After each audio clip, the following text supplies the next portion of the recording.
The circular conference hall on Station Harmony buzzed with excited alien voices. Creatures of every shape and color filled the seats, all gathered for the same purpose. Today was the day when species showed off their planet's most dangerous animals. It was a tradition, a way for civilizations to prove their world had created strong and fearsome life. Daniel Reed adjusted his tablet and tried not to feel intimidated. Around him, massive beings discussed their apex predators with pride. The Kryn ambassador, Reth, had just finished showing videos of his world stalkers. These six-legged monsters had armor plating that could stop plasma fire. Their claws dripped with venom strong enough to dissolve steel. The crowd had gasped and applauded. The Phi's representative, a floating creature named Sullet, presented next. Her world's oceans held leviathans that could crush submarines with their tentacles. They breathed acid and could survive in the vacuum of space for short periods. More applause, more impressed chittering and clicking from the assembled aliens. Then came the Trell. Their hive mind biologist Quill showed footage of swarm hunters. Millions of insect-like creatures that moved as one, stripping entire forests bare in hours. They had no fear, no individual survival instinct, only the collective's hunger. The presentation ended with a video of them consuming a tank. The aliens loved it. Daniel stood when his turn came. Earth was new to the Galactic Council, only joining 3 months ago. This was humanity's first biological summit. He wanted to make a good impression. He started with lions. The big cats prowled across the screen, their golden fur rippling over pure muscle. He explained how they hunted in groups, how their bite could crush bone, how they ruled the African plains. Reth laughed. Not a polite chuckle, but a genuine laugh that echoed through the hall. Other aliens joined in. Daniel felt his face grow warm, but continued. He showed bears next. Massive grizzlies standing 3 meters tall, claws like daggers, strength enough to flip boulders. He explained their speed, their aggression when protecting cubs, their dominance over entire forest ecosystems. More laughter. Sullet's translation device conveyed her words clearly. These creatures cannot even survive vacuum. They require constant atmosphere and temperature regulation. How quaint. Daniel clenched his jaw and moved forward. Sharks came next, then crocodiles, then tigers. Each presentation met with less enthusiasm than the last. The aliens whispered among themselves. He caught fragments through the translation systems. Soft-worlders, someone said. They think predators need warm blood and fur. Another added. Wait until they see real danger, came a third voice. Quill finally spoke officially, her mechanical voice emotionless, but somehow still conveying disappointment. Representative Reed, we appreciate Earth's participation. However, your world appears to be what we classify as a garden planet. Your fauna, while perhaps impressive to your species, lacks the fundamental characteristics we associate with true apex predation. They require specific environments. They can be killed by simple projectiles. They have predictable behavior patterns. Daniel stood silent for a moment. The other aliens were nodding, some already getting up to leave. They had written off Earth entirely. Humanity's wildlife was nothing special, just another collection of animals that happened to be at the top of their local food chains. These creatures are dangerous to humans, Quill continued, not unkindly. But you must understand, most species face much worse on their homeworlds. Your bears and cats would not survive a day on Kryn. Your sharks would be prey in Phi's oceans. This is not an insult, simply reality. Earth is a gentle world that produced a gentle dominant species. Reth stood, his massive frame towering over the podium. I mean, no offense, human, but this is precisely why your kind struggles to understand galactic politics. You call these kittens dangerous. You built cities to hide from creatures that cannot even breathe our station's atmosphere without protection. You know nothing of real threats, real fear, real survival. The crowd murmured in agreement. Daniel saw it in their faces, heard it in their voices. They pitted humans, thought them weak, imagined Earth as some peaceful paradise where the worst danger was a big cat with sharp teeth. He should have been angry. Part of him was. But another part, the part that spent weeks preparing for this exact moment, felt something else entirely. Anticipation.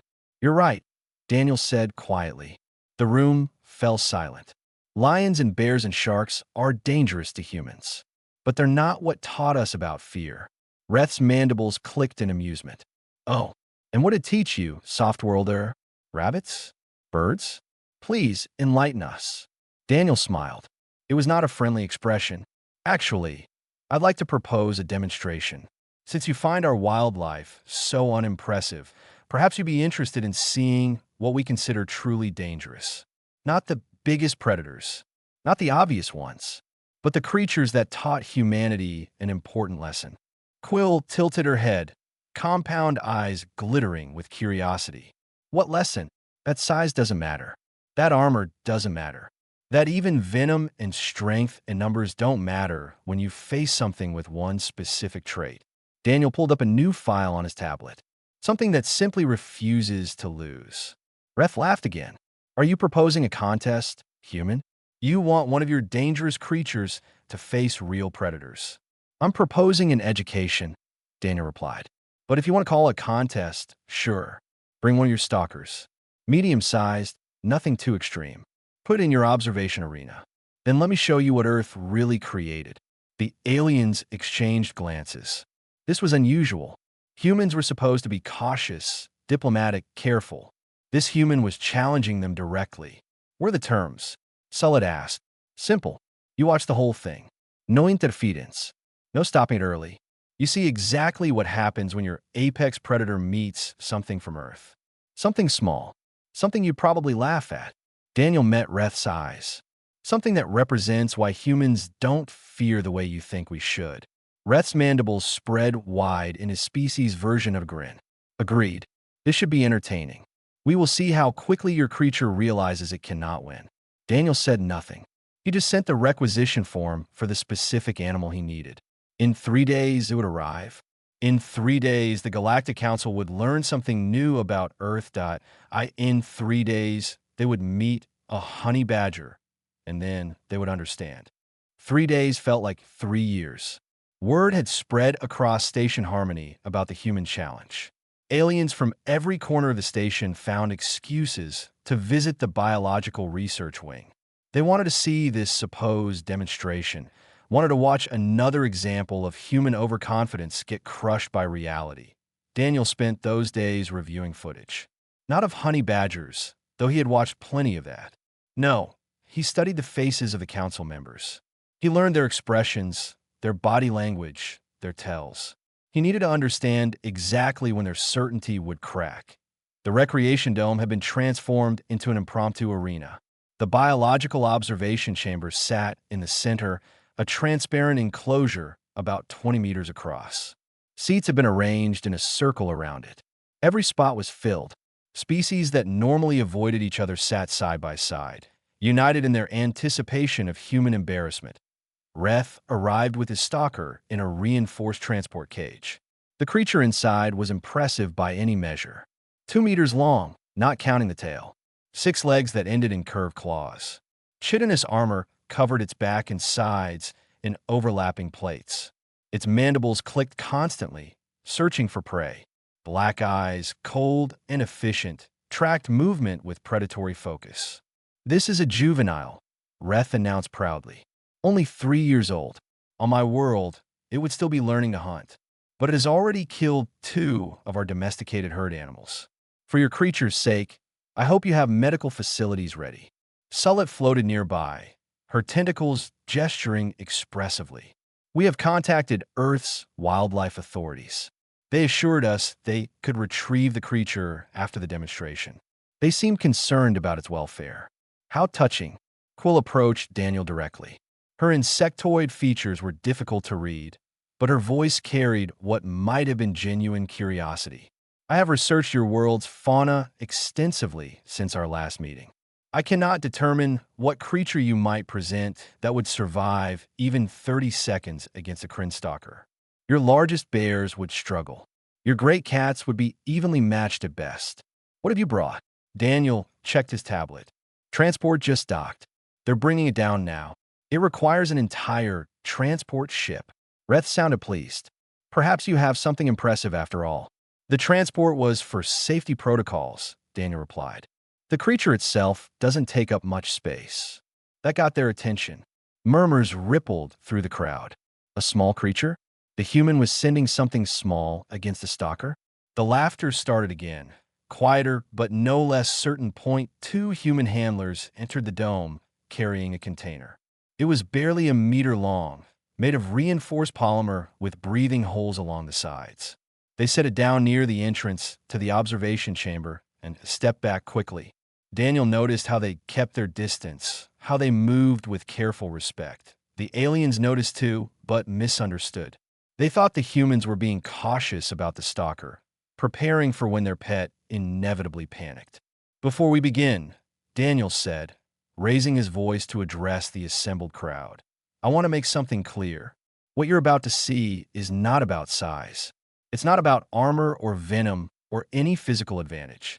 It's about something else entirely. Something that every species in this room should understand but apparently doesn't. Spare us the speech, human. Reth interrupted. Release your creature. Let us see how quickly it learns fear. Daniel nodded to the handlers. They opened the observation chamber's access port and positioned the container at the entrance. One of them reached for the release mechanism, then paused and looked at Daniel. You sure about this, sir? Once he's in there, it's going to be hard to get him back out. I'm sure. The handler shrugged and pulled the release. The container's front panel slid open. For a moment, nothing happened. The crowd leaned forward, trying to see inside. Then it emerged. Black and silver fur, a squat, muscular body, short legs, and small, rounded ears. It was maybe 80 centimeters long, moving with a distinctive, shuffling gait. Its claws clicked against the chamber floor as it wandered into the space, nose sniffing the air. The silence lasted exactly 3 seconds. Then the laughter exploded. Not polite chuckles this time, but genuine, gasping amusement. Some aliens were literally holding their sides. Others made sounds that their species used to express joy at something absurd. Reth could barely speak through his laughter. That is a badger. I researched them after our meeting. They dig burrows. They eat insects and small rodents. This is your dangerous creature. Sullet's tentacles waved erratically, her species' equivalent of hysterical laughter. It is adorable. Look at its little face. Oh, human, please tell me this is a joke. Please tell me the real creature is coming. Even Quill seemed amused, her mandibles clicking in a pattern that suggested entertainment. Representative Reed, I must question your judgment. That animal mass is perhaps 10 kilograms. The stalker weighs over 100. This is not a demonstration. This is cruelty to your own animal. Daniel said nothing. He just watched the honey badger explore its new environment. It checked the corners, tested the walls with its claws, completely ignored the massive predator that had been released on the opposite side of the chamber. The stalker noticed the badger immediately. It went into hunting mode, body lowering, legs spreading for stability. The behavior was textbook predator response. Assess the prey, determine the weakness, prepare to strike. The honey badger found a spot that seemed to interest it and started digging at the floor. Not frantically, not in fear, just digging, as if it had found something worth investigating. The stalker crept closer, moving with the patience of a creature that had never failed to kill. Your creature does not even see the danger, Reth observed. Perhaps it is blind. It sees the stalker, Daniel replied quietly. It just doesn't care. That statement made no sense to anyone present. Every creature cares about threats. That was basic survival instinct. The aliens assumed Daniel was being poetic, making excuses for his pet's stupidity. The stalker struck. It moved with incredible speed, closing the distance in a heartbeat. Its claws reached for the badger's back, ready to pin it down and deliver a venomous bite to the neck. The honey badger spun, not away from the attack, into it. Its teeth snapped shut on the stalker's foreleg with a crunch that echoed through the observation chamber. And the alien stopped laughing. The share artifacts download all honey badger story outline document, MD. The stalker screeched. It was a sound none of the observers had heard before, a mixture of pain and confusion. The creature tried to pull its leg free, But the honey badger held on with mechanical precision. Its jaws worked deeper, seeking bone. Reth stood up from his seat. That is impossible. Its hide is armored. Those teeth should not penetrate. Daniel glanced at his tablet, though he knew the information by heart. Honey badgers have incredibly strong jaws for their size. They evolved to crack open turtle shells and dig through concrete-hard termite mounds. Your stalker's armor is impressive, but it's not designed for that kind of focused bite pressure. The stalker finally wrenched its leg free, leaving behind fur and blood on the honey badger's teeth. It backed away, reassessing. This was not prey behavior. Prey ran. Prey submitted. Prey tried to escape. This small creature had attacked back. The honey badger licked its chops and advanced. Not cautiously, not defensively. It moved forward like it owned the space, like the stalker was the intruder. Its small eyes locked onto the larger predator with unwavering focus. Why does it not flee? Sullet whispered. Her tentacles had gone still, no longer waving in amusement. It is injured. I can see blood on its back where the stalker's claws connected. It should retreat, seek cover. Watch, was all Daniel said. The stalker lunged again, this time from a different angle. It had learned from the first exchange. It went for the side, tried to avoid those terrible jaws. Its claws raked across the badger's flank, tearing through fur. The honey badger twisted in a way that seemed to violate physics. Its loose skin allowed it to turn almost entirely within its own body, bringing its teeth to bear again. This time it caught the stalker's armored shoulder plate. The crunch of chitin breaking echoed through the observation chamber. Quill was at the chamber's control panel now, her claws flying over the sensors. The badger's skin is not actually thick. It is loose, disconnected from the underlying muscle structure in a way I have never seen. The stalker's attacks are hitting fur and skin, but not causing significant tissue damage. It is like attacking a bag that can bite back. The stalker retreated again. Blue blood dripped from its shoulder. Its movements were less confident now, more defensive. It circled the honey badger, looking for an opening that did not exist. The honey badger did not circle. It just followed, turning to keep the stalker in view. There was no fear in its posture. No doubt. It moved like a creature that had never lost a fight because it had never accepted the concept of losing. This is wrong, Reth said. His voice had lost all its mocking tone. Predator-prey dynamics do not work this way. The smaller creature should have a fear response. It should recognize superior size and strength. This is evolutionary suicide. Is it? Daniel asked. Your stalker is bigger, stronger, has armor and venom. But right now, which one is winning? The chamber had gone completely silent. Every alien present was leaning forward, watching something that should not be possible. The stalker made another attempt, tried to use its size advantage to simply overwhelm the smaller animal. It rushed forward with all 6 legs driving it forward. The honey badger met the charge head-on. It went low under the stalker's mandibles and latched onto the softer underside where the armor plates did not fully connect. The stalker thrashed, trying to dislodge it, but the badger held on. Its claws raked at exposed joints. Its teeth worked steadily, methodically. Blood poured onto the chamber floor now, most of it blue. The stalker's movements became frantic. It rolled, trying to crush the badger beneath its weight. The honey badger simply released, let the stalker roll, then immediately attacked again from a new angle. It is adapting, Quill observed, her voice hushed with something like awe. It learns from each exchange. But more than that, it is not fighting to escape. It is fighting to win. That is not normal behavior for a prey animal. That's because it's not a prey animal, Daniel replied. Honey badgers are listed as of least concern on Earth's conservation status. Not because they're common, but because nothing can kill enough of them to matter. They take on lions. They raid beehives despite thousands of stings. They've been documented fighting off entire packs of wild dogs. Sullet made a sound like escaping air. But why? What evolutionary advantage does this provide? Such aggression should result in more deaths, not fewer. That's the thing, Daniel said, his eyes never leaving the chamber. It does result in more deaths for young, inexperienced honey badgers. But the ones that survive, they teach every other creature in their territory a simple lesson. Attacking this animal costs more than it's worth. Most predators try once, get hurt, and never try again. The honey badger doesn't need to win every fight. It just needs to make every fight expensive. The stalker had stopped attacking.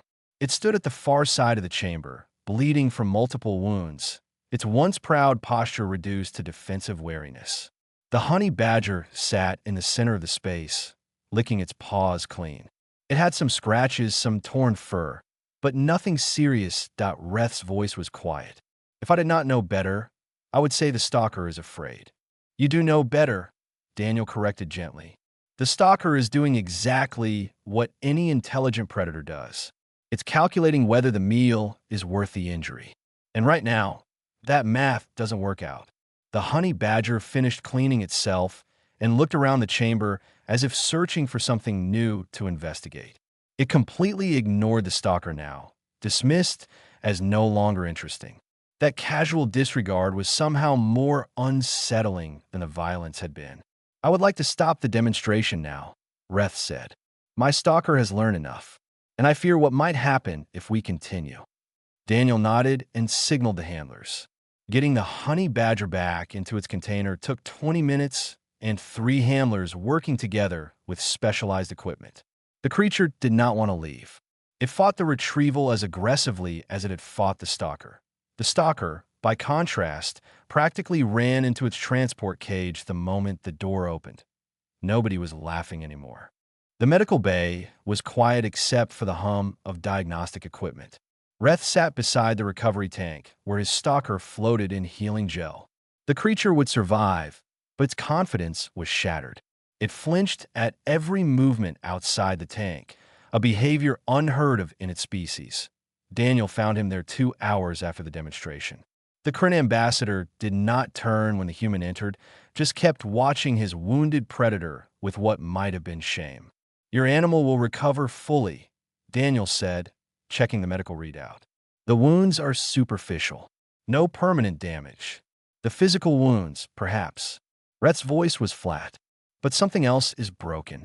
It does not move like a stalker anymore. It moves like prey. Daniel pulled up a chair.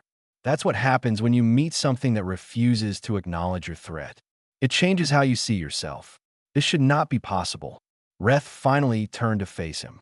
Every species in the known galaxy has predator-prey relationships. There are hunters and hunted, winners and losers. Your small creature breaks these rules. It should have died.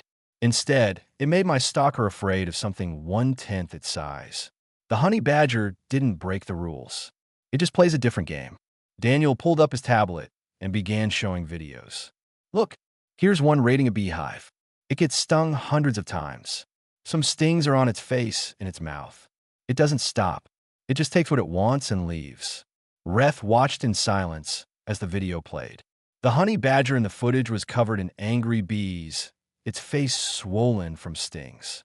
It ate honey and bee larvae without any sign of pain or concern. Here's another. Daniel swiped to a new video. This one found a puff adder. That's one of Africa's most venomous snakes. Watch what happens. The honey badger in this video approached the snake without caution. The snake struck, fangs pumping venom into the badger's face. The honey badger killed and ate the snake. Then about 15 minutes later, it collapsed. Reth leaned forward, expecting death. But 40 minutes after that, the honey badger simply woke up and continued eating the snake. It died, Reth said slowly.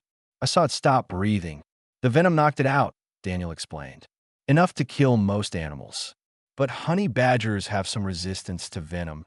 And more importantly, they have this ability to just shut down and wait it out. Then they wake up and finish their meal. Sullet entered the medical bay, her tentacles moving in agitated patterns. I have been researching. The data from Earth's biological databases is disturbing. These honey badgers, they do not just fight predators. They fight everything. There are recorded instances of them attacking vehicles, breaking into human structures, even taking food from armed humans. They're fearless, Daniel confirmed. Not in the sense that they feel no fear. In the sense that fear doesn't change their behavior. They assess a situation and decide what they want. Then they take it. Quill arrived next, moving with rapid, jerky steps. I have calculated the evolutionary pathway. It makes no sense. This level of aggression should have been selected against. They should have all died fighting creatures they could not defeat. But they didn't, Daniel said, because most of the time, the other creatures give up first. Think about it. You're a lion. You see something the size of a small dog. You think it's an easy meal. Then it bites your nose and won't let go. You can kill it, sure, but it's going to hurt you first. Is the meal worth a damaged paw? A torn nose? Most predators decide it's not. They leave the honey badger alone and find easier prey. This is a bluff. Reth asked. They pretend to be more dangerous than they are? No, that's the terrifying part. It's not a bluff. They really will fight you. They really will hurt you. They really would rather die fighting than submit. Daniel pulled up another video. Here, this is why I brought the honey badger to show you. The video showed a human settlement in Africa. A honey badger had broken into a chicken coop. The farmer, armed with a stick, tried to scare it away. The honey badger attacked the farmer. Not fleeing, not posturing. Attacking. The farmer retreated. The honey badger took its chicken and left.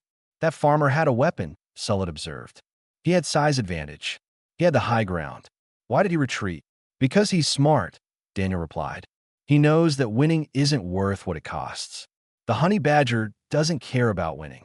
It just cares about not losing. There's a difference. Quill's mandibles clicked thoughtfully. You said this creature taught humans something. This is what you meant? This refusal to acknowledge superior force. Partially. Daniel stood and walked to the window overlooking the station. Humans learned a lot from watching Earth's wildlife. We learned patience from crocodiles. We learned cooperation from wolves. We learned tool use from primates. But from the honey badger, we learned that sometimes the only thing standing between you and what you want is your own willingness to pay the price. Your species applied this to warfare, Reth said quietly. It was not a question.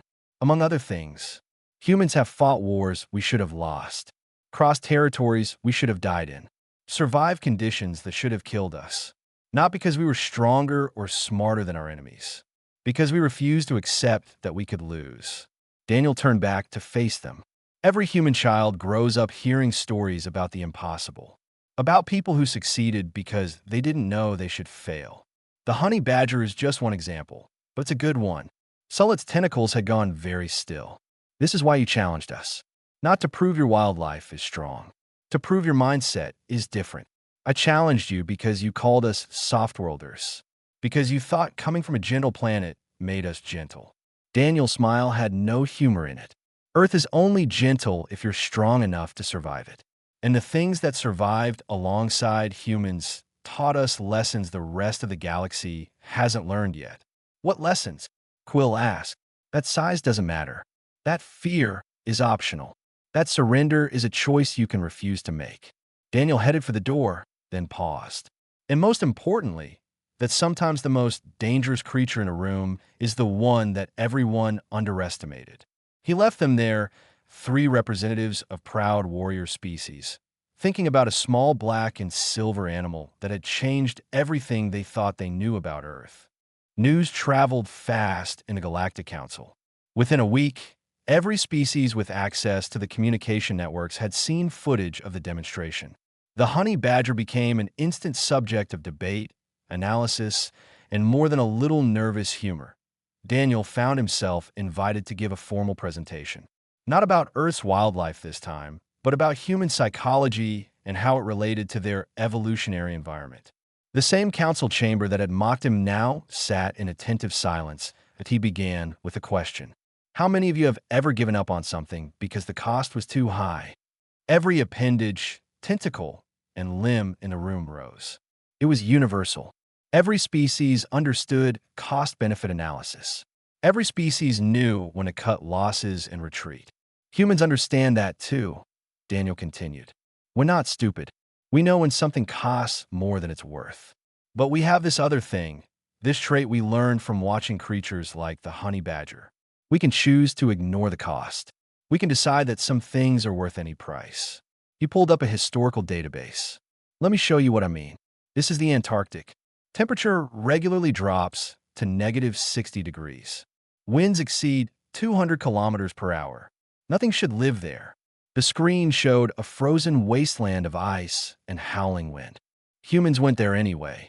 Not because we had to, because we wanted to know what was there. Some of them died. The cost was obvious. We went anyway.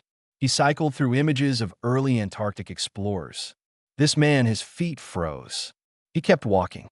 This one lost fingers to frostbite. He kept taking notes. This one knew he would not survive the journey back. He wrote letters to his family and kept going. Reth shifted uncomfortably. These humans were irrational. They died for knowledge that had no practical value. Exactly, Daniel agreed. By your standards, completely irrational. By ours, heroes. Because they refused to let impossible stop them. He changed the display.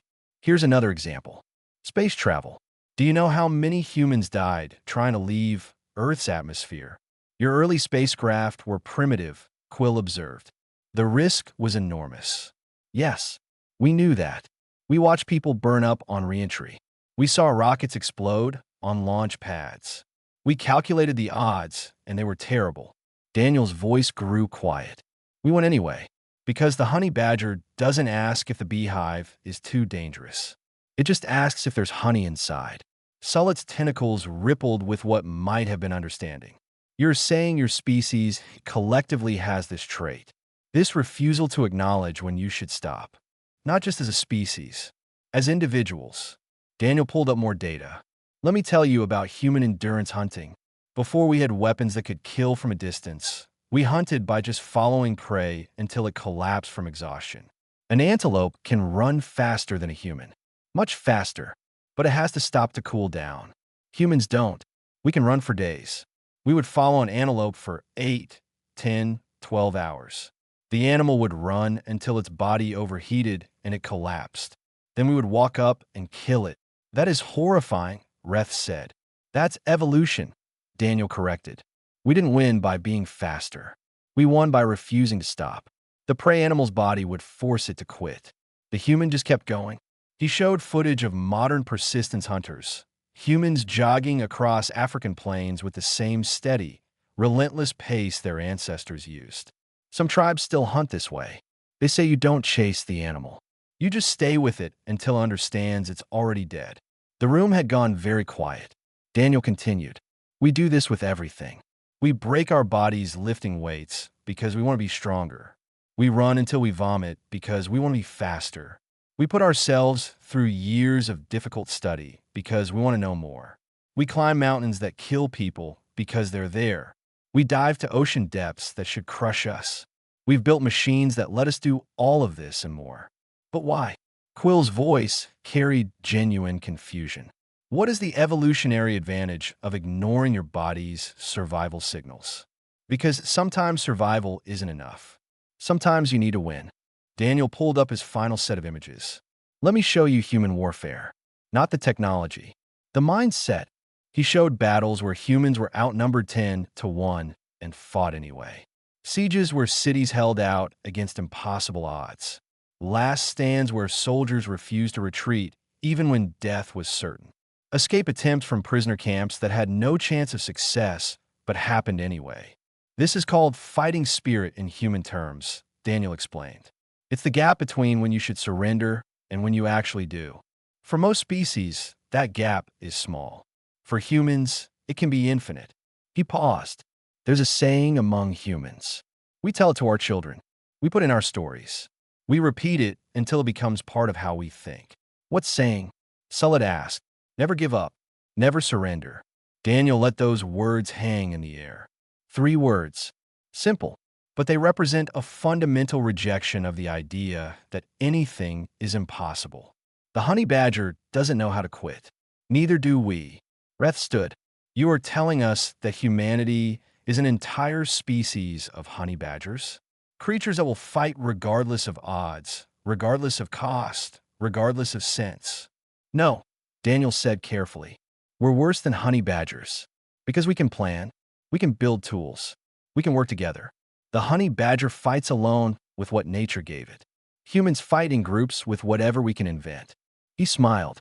Imagine a honey badger that can use weapons, form armies, and hold grudges for generations. That's humanity. The council members looked at each other. Some showed clear signs of unease. Others displayed what might have been respect. All of them were recalculating their assessment of Earth. There's one more thing you should understand, Daniel added.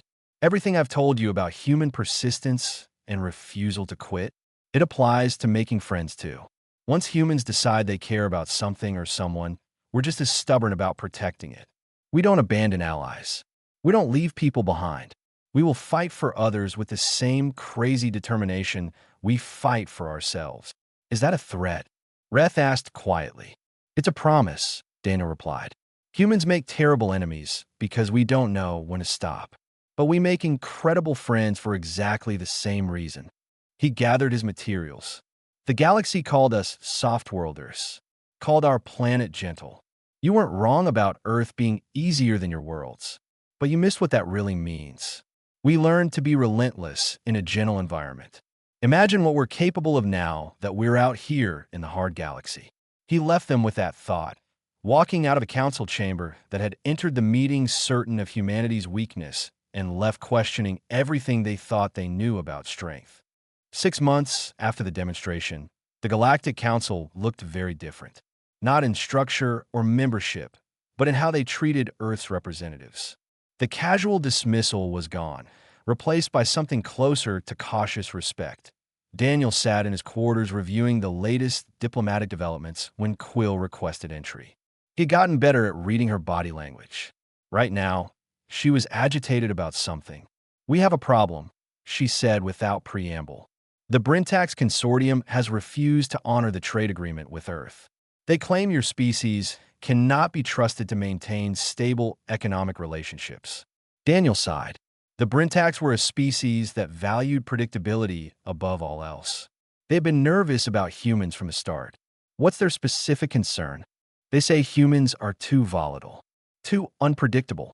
They reference your history of conflicts, your tendency to take risks, your refusal to accept limitations. Quill's mandibles clicked rapidly. They're using your own presentation against you. They claim a species that refuses to surrender is too dangerous to do business with. So the honey badger demonstration backfired. In some ways, yes. You successfully prove humans are not weak. But now some species believe you're too strong, too aggressive, too unwilling to compromise. Quill settled into a chair designed for her body type. The council is split. Some want to embrace Earth as a powerful ally. Others want to limit your influence before you become a threat. Daniel had expected this. Showing strength always came with complications. What do you think we should do? I think you need to give another demonstration. Not of your strength this time, of your restraint. Quill pulled up a data file. The Brintax need to see that humans know when not to fight, that you can choose peace even when you could choose war. The honey badger knows restraint, Daniel said thoughtfully. People forget that part. It doesn't attack everything. It only fights when it needs to or wants to. Most of the time, it just goes about its business.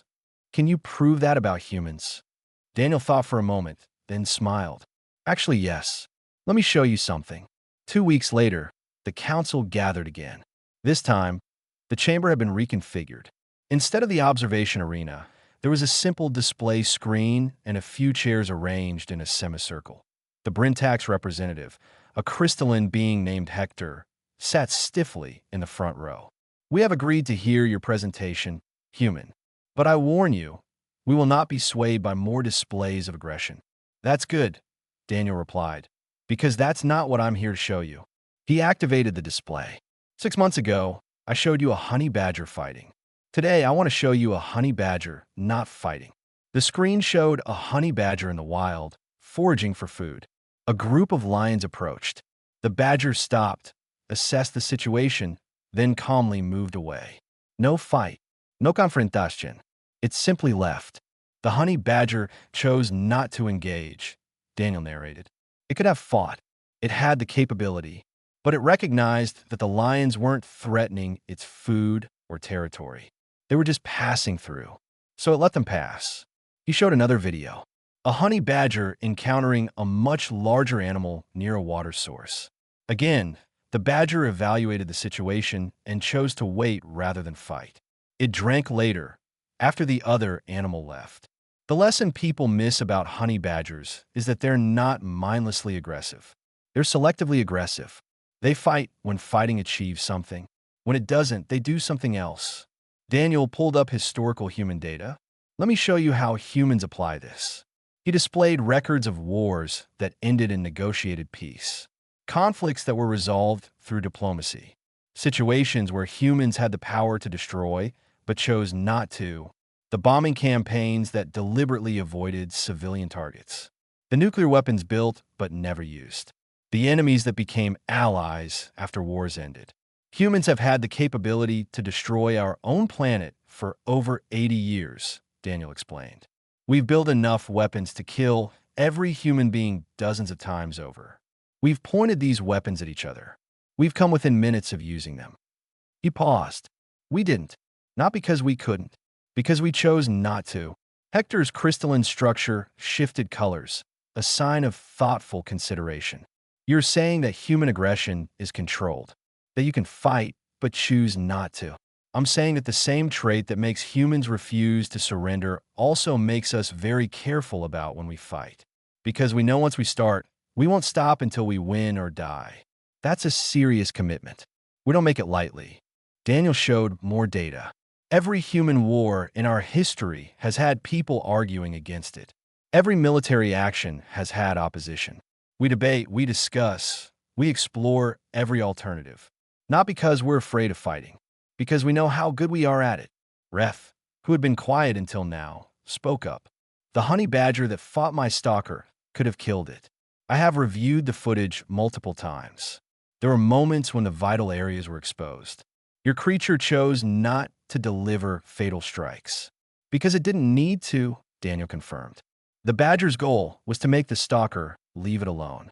Once that was achieved, further violence served no purpose. Humans work the same way.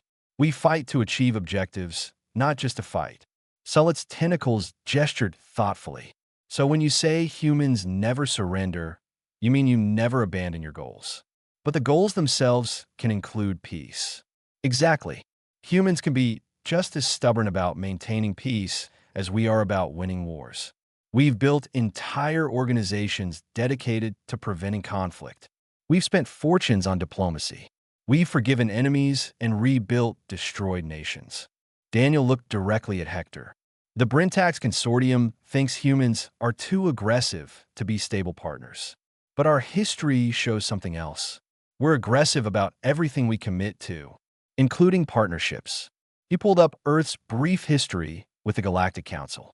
In 6 months, we've honored every agreement. We've fulfilled every obligation.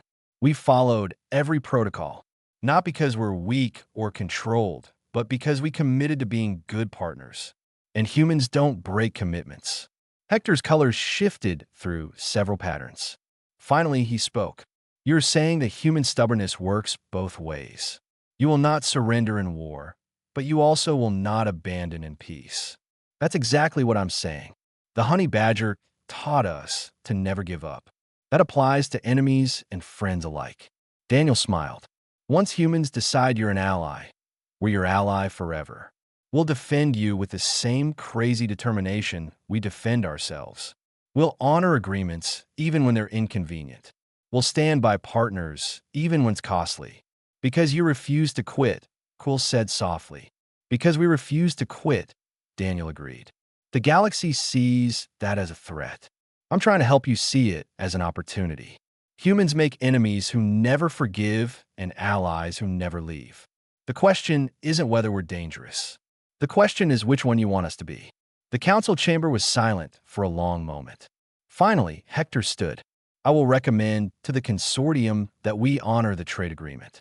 But I will also recommend that we never give Earth a reason to become our enemy. That's all we ask, Daniel replied. A fair chance, an honest dealing. Give us that, and you'll have the most stubborn allies in the galaxy. Later, back in his quarters, Daniel watched footage of honey badgers again. One video showed a mother badger with cubs, teaching them to forage. She was gentle with them, patient. When a threat appeared, She positioned herself between danger and her young, ready to fight if needed. But when the threat passed, she went right back to being a teacher, strength and restraint, aggression and care. The honey badger had both. So, did humanity?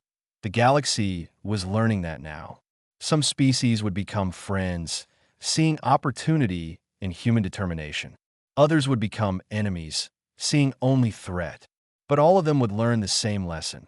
Humans, like honey badgers, never quit. Not in war, not in peace, not ever. And that simple fact changed everything about how the galaxy saw Earth. The honey badger didn't care what the galaxy thought. But thanks to the honey badger, the galaxy cared very much what humans thought. And that made all the difference.